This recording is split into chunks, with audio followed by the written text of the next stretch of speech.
Perezida Vladimir Putin akoze no kuyonka yohereza abasirikare benshi ku kibuga cy'imirwano mu gihugu cya Ukraine. Biravugwa ko ku mupaka uzi igihugu cy'Uburusiya ndetse na Crimea hamaze kwinjizwa abasirikare b'Abarusiya bagera ku 40,000 ndetse ikindi cyiciro cya kabiri kikaba kiri guhaguruka mu murwa mukuru Moscow nacyo cyerekeza mu gihugu cya Ukraine. Minisiteri y'ingabo mu gihugu cy'Uburusiya iratangaza ko iki gikorwa cyo kohereza abasirikare benshi ku kibuga cy'imirwano amayeri yo kongera ingabo z'igihugu cy'Uburusiya ziri mu gihugu cya Ukraine nyuma y'aho igihugu cya Ukraine gitangaje ko gishaka kwirukana igihugu cy'Uburusiya mu gihe kitarenze ukwezi kwa 12. Ni mu gihe kandi abaturage ba Leta Zunze Ubumwe za Amerika bari mu gihugu cya Ukraine basabwe na Perezida Joe Biden gusubira mu gihugu cyabo. Perezidansi ya Leta Zunze Ubumwe za Amerika ikaba yasohoye itangazo ivuga ko umunyamerika wese uri ku butaka bw'igihugu cya Ukraine agomba guhita ataha vuba na bwangu agasubira muri Leta Zunze Ubumwe za Amerika. Biravugwa ko Leta Zunze Ubumwe za Amerika zamaze kohereza indege ndetse zageze mu murwa mukuru Kiev, aho ziri gupakira buri munyamerika wese zitarobanuye. Abareberera hafi ibikorwa byere bya gisirikare biri kubera mu gihugu cya Ukraine baratangaza ko Leta Zunze Ubumwe za Amerika zaba ziri guhungisha abaturage bafite ubwenegihugu bwa Leta Zunze Ubumwe za Amerika kugira ngo zitangire gukoresha intwaro z'ubumara. Intwaro kirimbuzi zamaze kuzuzwa mu bubiko bw'umurwa mukuru Kiev ndetse n'indi mijyi ikomeye irimo ingabo za Leta Zunze Ubumwe za Amerika ndetse n'ingabo za Ukraine. Mwabyumvishe twagarutse mu makuru y'umutekano, politike na diplomasi ku rwego mpuzamahanga. Amakuru yibanda ku bikorwa byihariye Perezida Vladimir Putin, perezida w'igihugu cy'Uburusiya, yatangije mu gihugu cya Ukraine itariki 24 z'ukwezi kwa kabiri. Wowe udukurikiye ushobora kuba ari ubwa mbere ubonye ibiganiro byacu, kandi subscribe kuri iyo butiri hasi y'umutuku ukande kunzogera kugira ngo amakuru tubategurira ajye bageraho 5 kuri 5.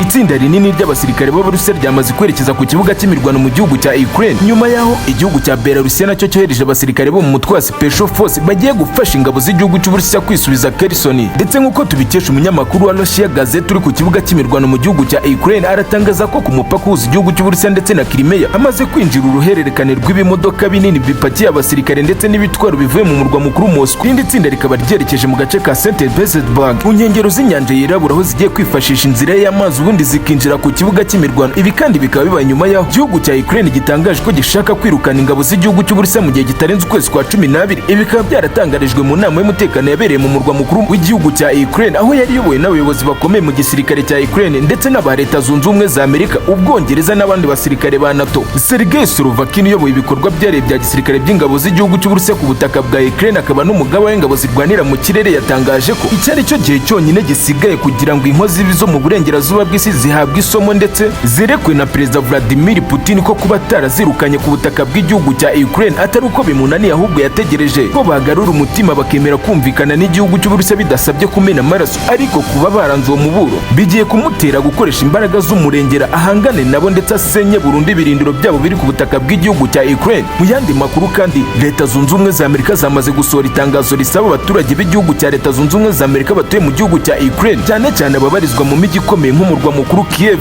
umujyi wa Lviv, Solidar ndetse n'indi mijyi yunganira umurwa mukuru w'iki gihugu, bakaba basabwe gutaha bagasubira muri Leta Zunze Ubumwe za Amerika. Prezidansi ya Leta Zunze Ubumwe za Amerika White House yatangaje iri tangazo nyuma yo kugirana inama n'abayobozi ba gisirikare. Inama yaberaga i Pentagon ndetse ikaba yari yatumiyemo Perezida Joe Biden, ndetse bakaba bafashe umwanzuro wo kwimura abaturage bafite ubwenegihugu bwa Leta Zunze Ubumwe za Amerika babarizwaga mu gihugu cya Ukraine. Biravugwa ko indege zitwara abagenzi zamaze guparika ku kibuga cy'umurwa mukuru Kiev, ndetse abambere bakaba bamaze kwinjizwa muri izo ndege aho bagiye guhaguruka mu gihugu cya Ukraine bakajya muri Leta Zunze Ubumwe za Amerika. Abarebera hafi ibikorwa byare bya gisirikare igihugu cy'Uburusiya cyatangije mu gihugu cya Ukraine tariki 24 z'ukwezi kwa kabiri baratangaza ko iki gikorwa Leta Zunze Ubumwe za Amerika giteye impungenge kuko bishoboka ko zigiye gutangira gukoresha intwaro z'ubumara, intwaro kirimbuzi. Ibi kandi Leta Zunze Ubumwe za Amerika zikaba zibikoze nyuma y'igihugu cy'Uburusiya nacyo cyazuye umugara cyarakaye cyane gishaka kwirukana burundu inkozi zo mu burengerazuba bw'isi. Ndetse mu makuru atugera hava ku kibuga cy'imirwano aravuga ko Uburusiya bwiteguye gukoresha imbaraga z'umurengera, byaba ngombwa bagakoresha intwaro kirimbuzi, intwaro z'ubumara zitwara imitwe ya nucleaire. Ibihugu by'uburengerazuba bihuriye mu muryango w'ubutabarane mu bya gisirikare Nato byasunikiye igihugu cya Ukraine kwinjira mu muryango wa Nato, ndetse Leta Zunze Ubumwe za Amerika zashinze inganda zikomeye ku butaka bwa Ukraine zakoraga intwaro z'uburozi. Igihugu cy'Uburusiya kivuga ko izi ntwaro zari zigamije kurimbura Uburusiya. Urundi ruhande ubuyobozi bwa Kiev bwari bukomeje guhohotera abaturage batuye muri Donbass.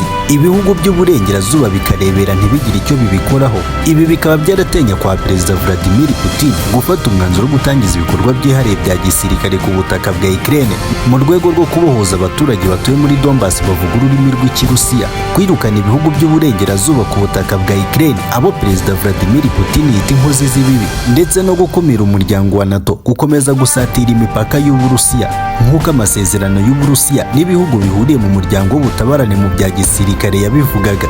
Ubwo Perezida Vladimir Putin yatangazaga ibikorwa byihariye bya gisirikare, ibihugu bituranye n'Uburusiya byatangiye kwiyunga ku bihugu bigize umuryango w'ubutabarane mu bya gisirikare NATO, harimo igihugu cya Finland ndetse na Pologne. Ubwo Perezida Vladimir Putin yatangazaga ko ibice biri kugenzurwa n'abasirikare b'Uburusiya bimaze komekwa ku gihugu cy'Uburusiya, igihugu cya Ukraine cyese gitanga ubusabe bwacyo mu muryango wa NATO.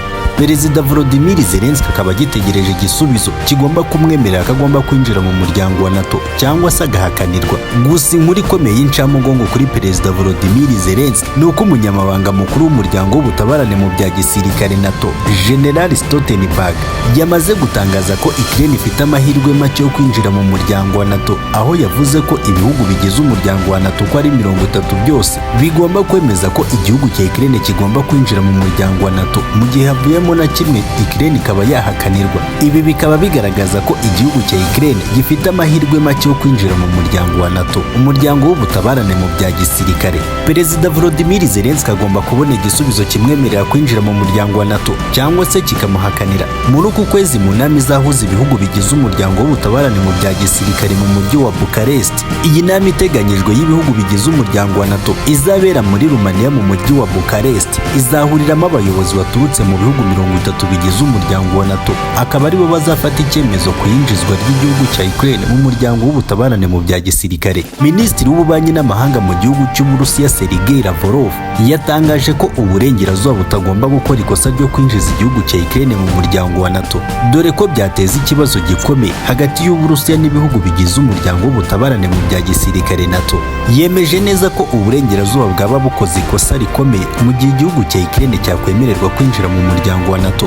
Perezida w'Uburusiya Vladimir Putin yatangaje ko adashobora kwemera ko igihugu cya Ukraine gihinduka umunyamuryango wa NATO, aho yasabaga ibihugu by'uburengerazuba kubahiriza amasezerano bagiranye yo kudakomeza gusatira imipaka y'igihugu cy'Uburusiya. Akaba yaravuze ko igihugu cy'Uburusiya cyiteguye gukora ibishoboka byose kikitabara nyuma yo kubona ibihugu by'uburengerazuba bikomeje gusatira imipaka y'Uburusiya. Akaba yaravuze ko ibi byatuma intambara y'isi ya gatatu itangira mu gihe ibihugu by'uburengerazuba byaba bikomeje kuvogera ubusugire bw'igihugu cy'Uburusiya. Tariki 30 z'ukwa 10 nibwo Perezida Volodymyr Zelennsky nibwo yatanze ubusabe bwo kwinjira mu muryango wa NATO.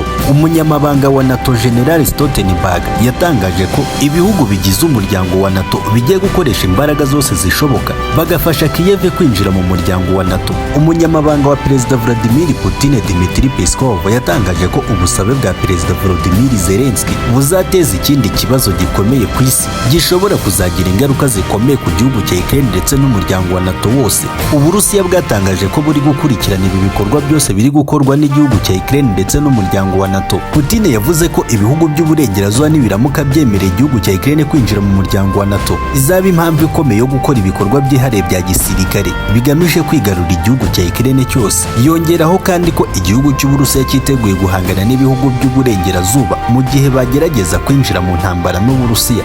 Yatangaje ko ikosa rikomeye ryakorwa n'ibihugu by'uburengerazuba ari ukwemerera igihugu cya Ukraine kwinjira mu muryango w'ubutabarane mu bya gisirikare NATO, aho yavuze ko Ukraine n'Uburusiya bidashobora gutandukanwa nk'ibihugu byahoze mu bumwe bw'Abasoviyete. Putin akaba adashaka ko hagira igihugu cyahoze mu bumwe bw'Abasoviyete cyinjira mu muryango w'ubutabarane mu bya gisirikare NATO uhuriwemo n'ibihugu by'uburengerazuba biyobowe na Leta Zunze Ubumwe za Amerika, dore ko Perezida Vladimir Putin avuga ko adashobora kwemerera abanzi b'igihugu gushinga ibitwaro byabo mu marembo y'igihugu cy'Uburusiya ndetse no gukomeza kuzenguruka igihugu cy'Uburusiya, aho yavuze ko ibikorwa bya Leta Zunze Ubumwe za Amerika n'ibindi bihugu bigize umuryango w'ubutabarane mu bya gisirikare biteje inkeke umutekano n'ahazaza h'igihugu cy'Uburusiya.